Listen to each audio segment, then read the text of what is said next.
오늘 여러분들과 함께 나눌 말씀은 사사기 10장과 11장에 있는 말씀이고요. 오늘 말씀의 제목은 기생의 아들을 통하여 이스라엘을 구원하신 하나님이라고 하는 제목으로 함께 말씀을 보겠습니다. 오늘 등장하는 여기 사사의 이름은 입다라고 하는 사람입니다. 이 입다는 삼손과 기드온 다음으로 이 성경에서 많은 분량을 할애해서 그의 행적을 기록하고 있는 내용입니다. 그만큼 입다를 통하여 우리에게 주시고자 하는 많은 기별의 말씀이 여기에 포함이 되어 있다, 그렇게 말씀하는 거예요. 그래서 오늘 하나님께서 우리에게 주시는 입다의 기별을 통하여 바른 말씀을 깨닫고 또 하나님의 이 구속사적 관점에서 이 성경에 기록된 입다의 내용들을 우리가 한번 보도록 하겠습니다. 사사기 시대에 돌아가는 사이클, 우리가 다 기억나지요. 사사기 10장 16절에 또 이렇게 기록합니다. 읽어보겠습니다. 이스라엘 시작. 이스라엘 자손이 다시 여호와의 목전에 악을 행하여. 사사기에 나오는 단어 꼭 있습니다. 또 다시 그 다음에 하나님을 찬양했다, 하나님을 섬겼다, 막 이렇게 나오면은 얼마나 좋겠습니까? 그러나 계속 나오는 단어는 다시 또 여호와의 목전에 악을 행하였다라고 나오는 내용입니다. 이스라엘 백성들은 하나님 보시기에 악을 행하고 또 그 악으로 인하여 박해를 받고 압제를 당하고 또 하나님 앞에 신음하고 부르짖으니까 하나님께서 그 부르짖음을 들으시고 긍휼히 여기셔서 사사를 보내시고 그리고 그 사사를 통하여 또 평안을 허락해 주시면 그 평안 가운데 뭐 한다고요? 또 범죄하고.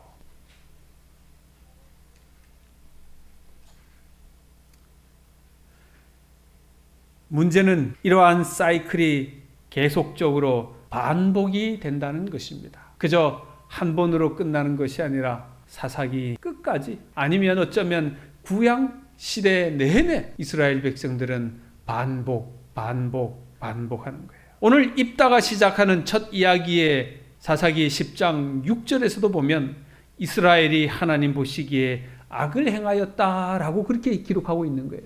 그로 인하여 하나님께서 보호의 손을 놓자마자 주변의 강대국인 암몬이 이스라엘을 쳐들어오는 거예요. 암몬 자손은 이스라엘 동편에 있던 민족입니다. 그 동편에 있던 민족이 제일 먼저 이 맞닥뜨려 싸울 수밖에 없는 민족이 길르앗 족속이었어요. 왜? 길르앗 족속은 요단강 그 동편에 위치하고 있기 때문에. 모세가 가나안 정복 당시에 요단강 동편에 므낫세와 또 르우벤, 갓 지파에게 나눠준 바로 그 땅이 길르앗 땅이었죠. 이렇게 암몬 자손들이 침입하자 이스라엘 백성들은 심히 곤고했다고 성경은 표현하고 있습니다. 그래서 길르앗 주민들이 하나님 앞에 부르짖어요. 우리가 하나님을 버리고 바알들을 섬기고 주께 범죄하였습니다. 그렇게 고백을 하는 거예요. 그런 고백 가운데 하나님께서는 어떤 또 특단의 대책을 세우실까? 우리가 여기 지도에서 보는 것처럼 요단강 동편에 길르앗 땅이 있고 길르앗 또 그 동쪽으로 암몬 족속들이 살았습니다.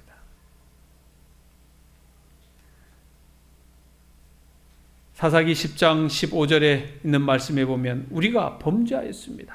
우리를 건져내 주십시오. 우리를 구원해 주십시오. 라고 말하는 거예요. 이 말씀을 하시기 전에 하나님께서는 어떤 말씀을 하셨냐? 이렇게 말합니다. 또 시돈 사람과 아멜렉 사람과 마온 사람이 너희를 압제할 때 너희가 내게 부르짖음으로 내가 너희를 그들의 손에서 구원하였거늘 너희가 나를 버리고 다른 신들을 섬기니 그러므로 내가 다시는 너희를 구원하지 아니하리라. 끊임없이 반복되고 구원해내면 또 범죄하고 우상 섬기고 그렇게 하니까 하나님이 결심하신 거예요. 내가 너희를 다시는 이제 구원 안 하겠다. 그런 과정이 있는 거예요. 그렇게 했는데 이제 암몬이 또 쳐들어온 거고 이스라엘 백성들이 다시 하나님 앞에 우리를 건져내십시오라고 그렇게 기도하고 있는 거예요. 10장 16절에 있는 말씀이에요. 여호와께서 이스라엘의 곤고로 말미암아 마음에 근심하시니라. 여기 한글 성경에 이스라엘의 곤고로 말미암아 마음에 근심했다라고 기록되어 있는데, 겉으로 보면 이스라엘의 회개 앞에 여호와 우리 하나님께서 속상하고 마음이 흔들렸다 그렇게 볼 수 있는데, 그러나 한글 번역이 이 원문 의미를 좀 제대로 살리지 못했습니다. 이거를 좀 정확하게 표현하려면 어떻게 되어 있냐면, 그 마음에 근심하다라고 표현된 히브리 원어는 뭐냐면 마음이 짧다, 이 히브리식의 수고 내용이에요. 다시 말하면 인내심의 한계를 다다른 상황을 묘사하고 있는 거예요. 그러므로 이것은 여호와께서 무언가를 마음 쓰고 걱정하는 그러한 모습이 아니라 여호와께서 무언가를 더 이상 참기 어렵다 그렇게 표현한 거예요. 실증이 났다 그런 표현인 거예요. 이스라엘의 곤고 때문에 하나님께서 더 이상 참기 어렵고 실증난 그러한 모습을 하나님께서 표현해 주고 있는 말씀인 것입니다. 그렇다고 하면 이스라엘의 회개가 하나님 보시기에 사악한 행동이었다 그런 표현인 것입니다. 가슴을 찢고 마음을 찢고 온 몸과 온 뜻으로부터 이 죄로 돌이켜 결단하고 그러한 회개가 아니라 그저 이스라엘은 습관적인 의례적인 그러한 회개 모습으로 하나님은 받아들인 것입니다. 우리는 회개를 할 때 어떻게 합니까? 많은 사람들이 하나님을 믿는데 지옥 안 가려고 하나님을 믿는 사람들이 있어요. 혹시 여러분들 중에는 있습니까? 지옥 가는 게 무서워가지고 하나님을 믿는 사람, 지옥 가는 게 두려워가지고 하나님을 믿는 사람 혹시 있으실까요? 진정한 회개는 죄에 대한 슬픔이 아니라 마음의 변화다 그렇게 말하고 있습니다. 우리가 하나님을 믿는 것은 죄에 대한 두려움, 형벌 때문에 하나님을 믿는 것이 아니라 하나님에 대한 깊은 감사와 감동과 그분의 영광과 찬송, 그분의 구원 때문에 내가 하나님을 믿어야 한다고 하는 사실입니다. 우리가 죄를 두려워하는 것은 그 죄의 그 형벌 때문에 그 죄를 두려워해서는 결단코 되는 게 아니에요. 하나님이 원하시는 회개는 하나님과의 관계가 회복되는 것입니다. 하나님과의 관계를 고려하지 않고 그저 자기 중심적인 회개를 해서는 우리 하나님께서는 결코 그 회개를 들으실 수가 없는 거예요. 우리가 아무리 우상을 때려 부수고 울며 불며 용서해달라고 매달린다 하더라도 우리 하나님은 더 이상 그런 회개를 받지 않으시겠다 그렇게 말씀하시는 것입니다. 회개는 용서를 전제로 하는 것이 아니에요. 하나님께서는 회개를 통해 용서해 주는 분이 아니십니다. 이미 하나님은 우리가 죄인 되었을 때에 우리를 용서해 주셨어요.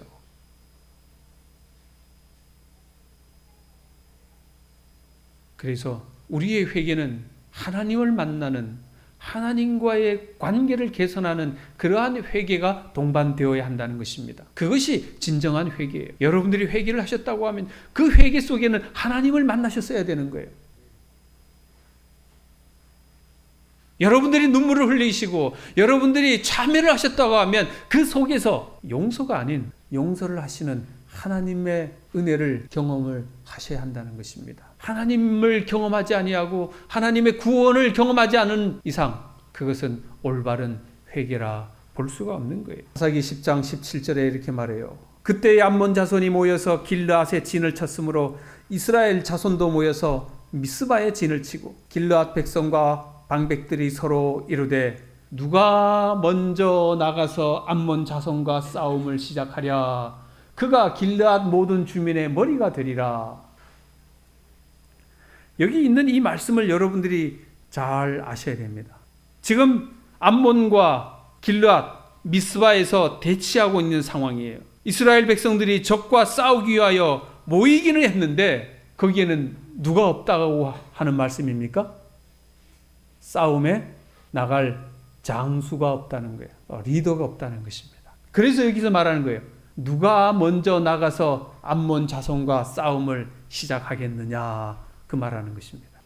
이스라엘 자손들 입장에서는 도대체 누구 말을 듣고 이리로 가라 그러면 이리로 가고 후퇴하면 후퇴하고 전진하면 전진하고 그 말을 들을 사람이 지금 없는 거예요. 우리가 사사기를 시작하면서 보면 여기에 많은 사사들이 있는데 하나님께서 이 사사들 이스라엘의 지도자를 세워주시면서 이 지도자를 통하여 하나님께서 역사하셨는데 여기를 가만히 보세요.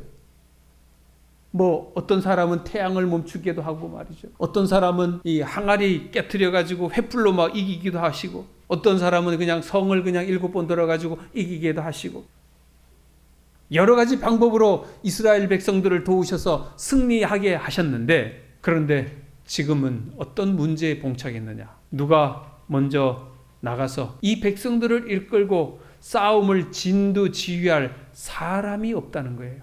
그래서 물어보는 거예요. 누가 먼저 나가서 이 암몬 자손과 싸우겠느냐 하는 거예요. 그 사람이 나가서 싸우면 우리 모든 길르앗 주민이 머리가 그 사람이 되겠다는 것입니다. 여기 한 설문에서 성인 남녀가 꼽은 리더의 조건을 여러 가지로 뽑았는데 23.3%로 가장 높은 중요한 리더의 자질은 뭐냐?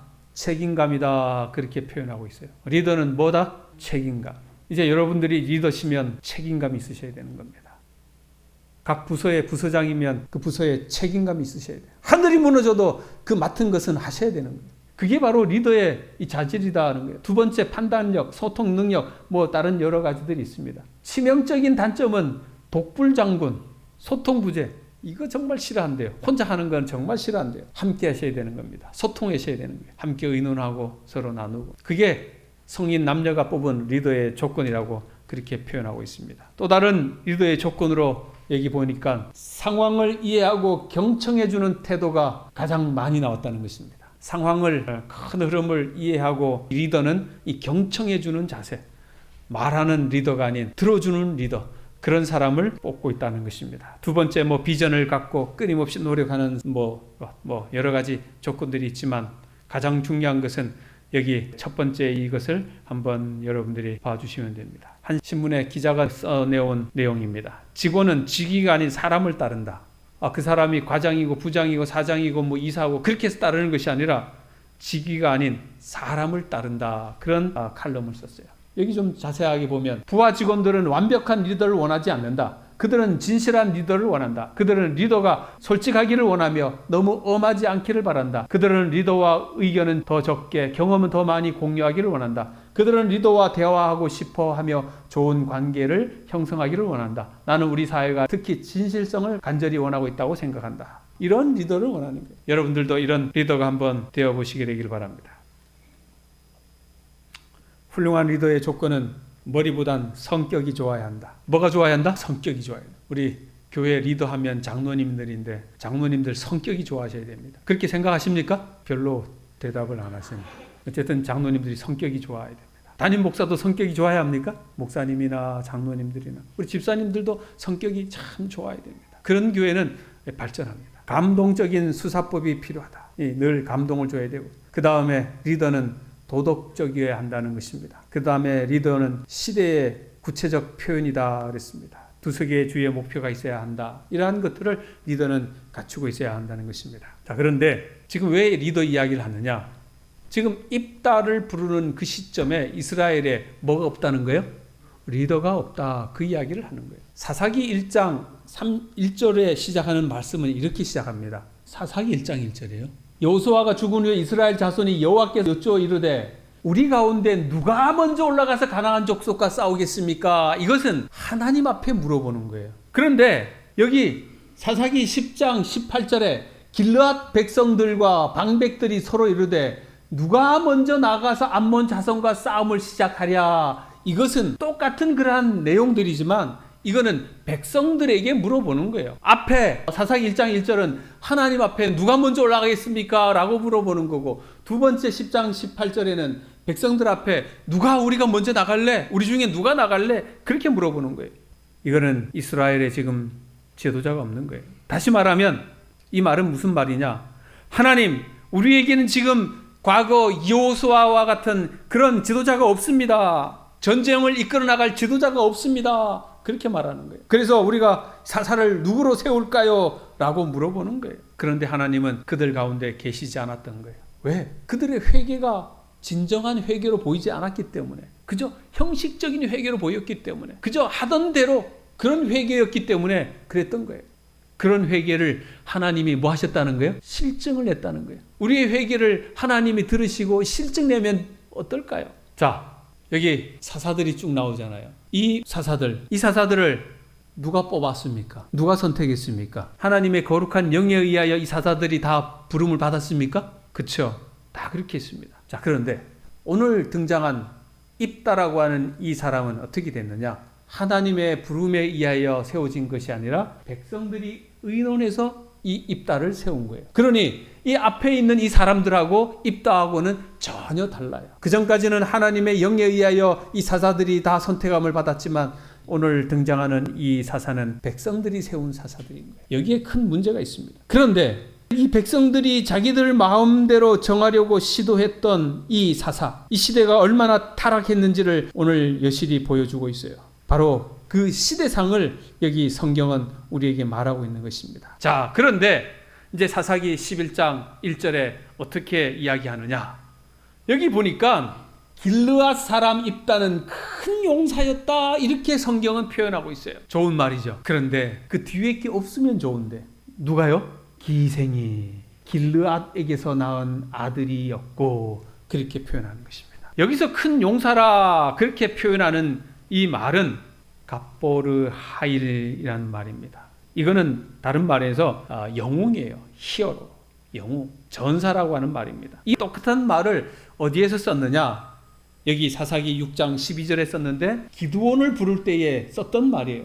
여호와의 사자가 기드온에게 나타나 이르되 큰 용사여, 이렇게 표현하는데 똑같은 말이에요. 여호와께서 너와 함께 계시도다 그랬습니다. 여러분, 기드온이 큰 용사였는가? 우리가 돌아보면 기드온은 겁장이었죠. 그런 겁장이에게 하나님의 천사가 나타나서 그를 큰 용사여라고 그렇게 칭해 주셨던 거예요.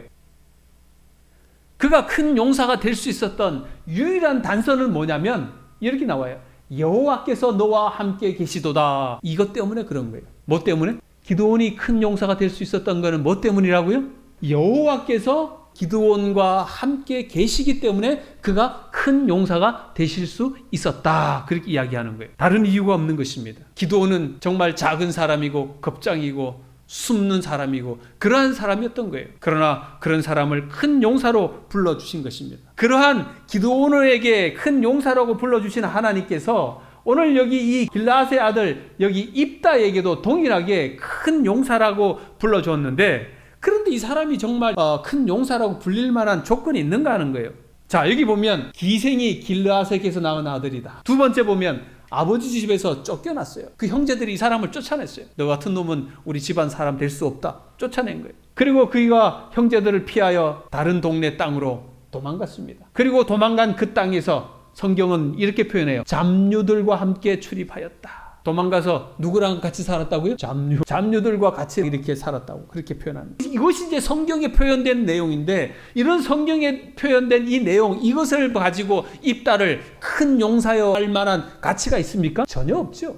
입다는 아버지 길르앗의 아들이에요. 입다가 태어난 지방의 이름과 동일합니다. 그것은 자신의 아버지가 길르앗에서 모든 사람들을 대표할 만한 대단한 아마 유지였을 수도 있다고 짐작할 수가 있어요. 그러므로 그 아버지의 유산은 엄청났다고 우리가 생각할 수 있습니다. 그렇게 대단한 아버지 밑에서 태어났다고 하면 입다는 그 아버지로부터 분깃을 받아야 마땅한데, 그러나 형제들로부터 너는 기생의 아들이라 그렇게 해가지고 우리의 기업을, 우리의 가문을 잊지 못할 것이다. 너 같은 사람은 여기 있으면 안 돼. 그렇게 하고 과감하게 쫓아내버린 거예요. 사사기 11장 12절의 표현이에요. 너는 다른 여인의 자식이니, 너는 기생의 자식이니 우리 집에서 기업을 잊지 못하리라. 그렇게 쫓겨난 입다는 그 형제들을 피하여 돕당에 거주합니다. 쫓겨난 입다에게 이상한 일이 일어나요. 잡류들이 이 입 자꾸 모여들어요. 이 입다는 세상적인 관점에서 보면 내세울 만한 게 전혀 없는 거예요.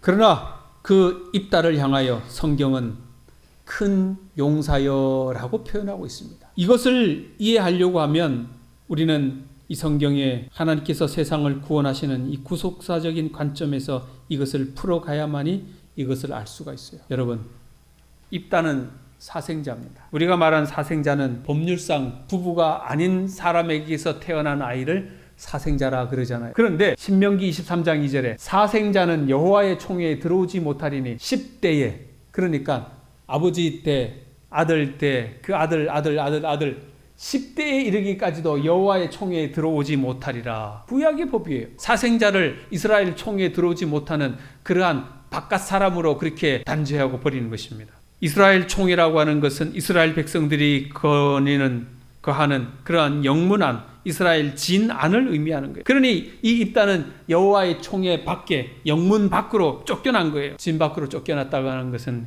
광야로 나간 거죠. 그저 오물을 버리는 곳이고 죄인들이 쫓겨나가는 곳이고, 그곳에 사는 사람들은 문둥병자, 귀신 들린 사람들, 죄인들, 바로 그런 사람들이, 이 영문 밖으로 쫓겨난 사람들이 그곳에 거하는 거예요. 그런데 히브리서 13장 12절은 이렇게 말합니다. 그러므로 예수도 자기 피로써 백성을 거룩하게 하려고 성문 밖에서 고난을 받으셨느니라. 우리 주님도 이 백성을 거룩하게 하려고 영문 밖에, 성문 밖에서 우리 주님도 고난을 받으셨다, 그렇게 표현하고 있습니다. 우리 주님 치욕을 짊어지고 영문 밖에서 그렇게 사셨던 거예요. 그 영문 밖인 귀신 들린 사람들, 문둥병자들, 죄인들, 그런 사람들을 구원하시기 위하여 그렇게 하신 것입니다. 그런데 바로 그 입다가 예수님과의 구속사적 관점에서 동등한 입장을 취하고 있는 거예요. 입다가 사람들에게 선택받지 못하고 그가 영문 밖에 쫓겨나고, 그럼에도 불구하고 그 입다를, 이스라엘 백성들을 구원했던 것처럼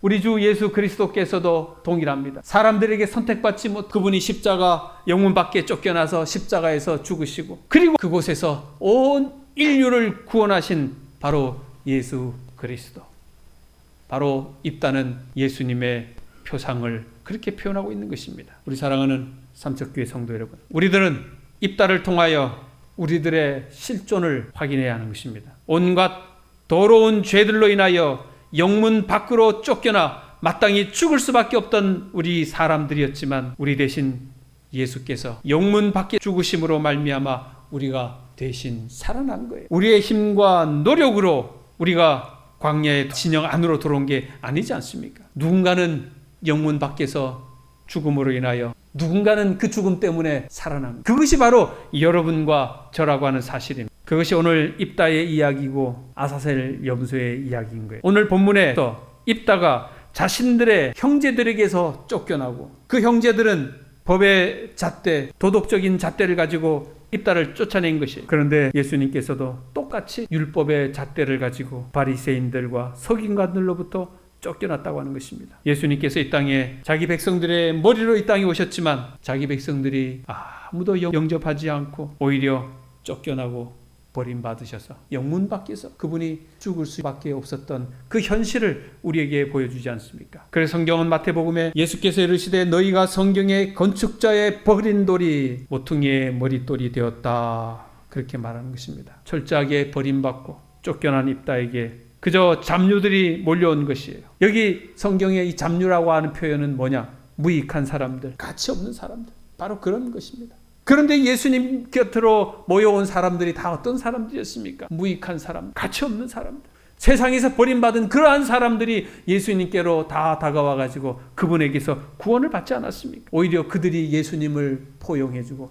그들이 예수님을 영접해주고 그랬지 않습니까? 세상에서 버림받고 소외된 자들과 우리 주님은 함께 하셨습니다. 입다가 그랬던, 입다는 예수 그리스도를 표상하고 있습니다. 그래서 입다는 큰 용사일 수가 있는 거예요. 왜? 그가 예수 그리스도의 표상적인 삶을 살기 때문에 그가 큰 용사인 것입니다. 오늘 여기 계신 우리 모든 성도님들도 우리들의 삶이 하나하나가 예수님의 삶을 표상하고 있다고 하면 여러분과 저는 입다처럼 큰 용사가 되실 수가 있는 것입니다. 저와 여러분 모두가 작은 예수의 삶을 살아야 하는 것입니다. 그래서 우리의 삶은 십자가를 져야 하고 우리를 부인하고 그렇게 살아가야 하는 거예요. 그렇게 할 때 하나님께서 여러분과 저를 향하여 큰 용사다라고 불러주실 수가 있는 것입니다. 나는 하나님의 큰 용사인가 생각해 보셔야 합니다. 한번 옆에 사람에게 말해 보셔요. 당신은 하나님의 큰 용사입니다. 당신은 큰 용사입니다. 나 같은 죄인이 어떻게 큰 용사가 되겠습니까? 나 같은 부족한 사람이 어떻게 큰 용사가 되겠습니까? 나 같은 죄를 십자가의 은혜로 덮으시고 주님께서 그 자리를 세워주셨기 때문에 그래서 큰 용사가 될 수가 있는 것입니다. 2023년도에 하나님의 교회의 일꾼으로 부림받은 사람들은 큰 용사 맞습니까? 큰 용사인 것입니다. 사사기 11장 5절입니다. 암몬 자손이 이스라엘을 치려할 때에 길르앗 장로들이 입다를 데려오려고 돕 땅에 가서 입다에게 이르되 우리가 암몬 자손과 싸우려 하니 당신은 와서 우리의 장관이 되라 하니 입다가 길르앗 장로들에게 이르되 너희가 전에 나를 미워하여 내 아버지 집에서 쫓아내지 아니하였느냐? 이제 너희가 환난을 당하지하여 내게 왔느냐? 쫓아낼 때는 언제고 나에게 와서 나를 통하여 이스라엘을 구원하라 하느냐? 여러분 같으면 예스 하시겠습니까? 노 하시겠습니까? 나를 철저하게 미워하고 그래서 나를 아버지에게서 분깃도 못 얻고 쫓아냈던 그 사람들, 이제 자기를 구원해달라고 찾아온 그 사람들에게 여러분들 어떻게 예스 하시겠습니까? 노 하시겠습니까? 입다는 어떻게 반응했을까요? 입다가 길르앗 장로들이 이르되 너희가 나를 데리고 고향으로 돌아가서 암몬 자손과 싸우게 할 때 만일 여호와께서 그들을 내게 넘겨주시면 내가 과연 너희의 머리가 되겠느냐? 이 말은 입다는 예스 한 거예요. 나를 통하여 이스라엘을 구원하게 하겠다고 하면 내가 그렇게 하겠다, 그렇게 한 것입니다. 내가 너희를 위해 머리가 되었게 말한 것입니다. 큰 용사 맞습니까? 과거를 보지 않고 나를 미워했던 그 형제들을 보지 않고 나를 쫓아냈던 그 사람들을 보지 않고 큰 마음을 품고 큰 뜻을 품고 그저 이스라엘을 구원하려고 하는 그 마음을 가지고 내가 그렇게 하겠다. 그래서 이 사람이 큰 사람인 거예요. 큰 용사인 거예요. 대를 위해서 일하는 것입니다. 우리 사랑하는 성도 여러분들이시죠. 여러분과 저도 그저 소소한 것 바라보지 않고 큰 일을 바라보고 일할 수 있는 우리 믿음의 성도들이 다 되기를 소망합니다. 입다는 자기 자신을 버린 형제들을 위해서 목숨을 걸고 앞장서서 싸우는데 입다는 거절하지 않았습니다. 얼마나 멋있습니까? 그래서 그 입다를 하나님은 큰 용사를 한 것이에요. 과거를 바라보지 않고 미래에 나타날 하나님의 역사를 바라보고 전진하는 그 믿음의 사람, 그 사람을 하나님은 크게 여기셨던 거예요. 그저 돕당에서 잡류로 살 수 있었지만 그러나 하나님의 부르심에 응하여 하나님의 사사가 된 것이 바로 큰 용사라는 것입니다. 어쩌면 오늘 여기 계신 여러분과 저도 입다와 같은 우리는 사생아일지도 몰라요. 그러나 우리가 하나님의 부르심에 응하면 우리도 큰 용사로 설 수 있다고 하는 것입니다. 하나님의 부르심에 아멘으로 하답하시게 되기를 바랍니다. 바로 그런 사람이 하나님의 큰 용사가 되실 수가 있는 거예요. 저와 여러분들은 연약하지만 하나님이 불러주신 하나님의 은혜에 깊이 감사하며 맡기신 일에 충성하는 여러분과 저가 되기를 간절히 소망합니다. 입다는 자신을 버린 형제들을 위하여 목숨을 걸고 나갔던 거예요. 오늘 여러분과 저도 목숨을 걸고 하나님의 사업을 위해서 일하는 여러분과 저가 되기를 간절히 바라며 말씀을 드리겠습니다. 하나님, 버림받은 사생아 입다를 불러주셔서 큰 용사를 삼아주시니 감사합니다. 입다가 하나님의 부르심에 응하여 이해하고 대답할 때에 바로 큰 용사가 되었던 것을 알려주셨습니다. 하나님, 저희들을 또 2023년도에 하나님 몸된 직원으로 불러주셨으니 감사합니다. 저희들 무지하고 부족하고 연약하지만 하나님의 부르심에 응하고 저희들을 큰 용사로 만들어주시고 하나님의 몸된 교회가 크게 쓰임받고 하나님께 영광 돌리는 교회가 되도록 도와주시옵소서. 저희들 최선을 다하여 하나님을 위하여 섬기는 종들이 되게 하여 주시옵소서. 특별히 하나님 앞에 드려진 헌금들 하나님 받아주시고 또 특별히 열애 하나를 구별하여 드린 손들 하나님 복을 허락해 주시고 그들의 가정에 마음대로 축복해 주시옵소서. 이제는 하나님의 크신 사랑과 예수 그리스도의 무한하신 은혜와 성령님의 돌봐주심이 말씀을 듣고 순종하기로 결심한 주의 백성들에게 영원히 함께하여 주시기를 축원하옵나이다. 아멘.